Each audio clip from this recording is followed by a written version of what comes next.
Ah yes, Invader Zim, the infamous Nicktoon cancelled after the 10th episode of its second season due to high budget costs and low ratings. It really did stir up the internet after, what, 6 years? It actually has a really big cult following behind it, and a lot of internet nerds demanded a reboot, myself included. When is Zim coming back? When are they gonna give Zim a reboot? When are they gonna resurrect Zim? Where's Zim? Where's Zim? Where's Zim? And I understand why people want it back. The humor was great, the characters were amazing, the storylines are pretty good, the entire concept overall was outstanding. It's not surprising that as the internet grew, it gained a pretty strong fan base. I can also, unlike some people, understand why it was cancelled. It had rather dark themes for a Nicktoon. Imagine being a parent of a 6-year-old and walking in on them watching a cartoon alien harvesting organs from school children. And the show played at around 9 o'clock in the morning, when its target audience is at school doing quadratic equations. So it's no wonder why the ratings were so low, and why its budget was being spent so quickly. So inevitably, it was cancelled, and no one heard from it again, until early 2015, when an Invader Zim reboot was announced. Mind you, it wasn't announced to be rebooting as a show. Instead, it was rebooting as a comic, published by Oni Press. Is that how you pronounce it? Oni? Doesn't really matter. And I was able to get my greasy nerd hands around the first 3 issues.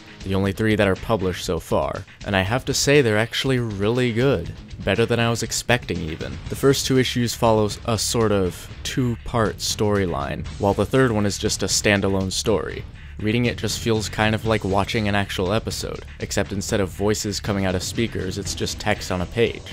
In fact, I could even say that it's better than an episode. It has a lot more room to fill in some extra humor, some background elements that couldn't really be fit into an 11-minute episode. And it's got everything from the old episodes. Same lovable characters, same setting, same stupid situations that the characters get themselves into. And of course it has new stuff, like hipster robots. Look at those things, they're wearing thick glasses and fedoras. What else would they be? But yeah, if you're a big Invader Zim fan, I'd recommend you go and check one of these out. Sure, you may not be able to hear Gur's ear-bleeding, adorable, ear-bleeding voice, but it's still a nice way to bring back the series. I would show you more of this comic, but I don't want to risk spoiling it, and I don't want to risk getting some sort of copyright claim by Viacom, who probably still owns the rights to this. I mean, it shows Nickelodeon in the front cover, so I'm just gonna assume Viacom still has some authority over it.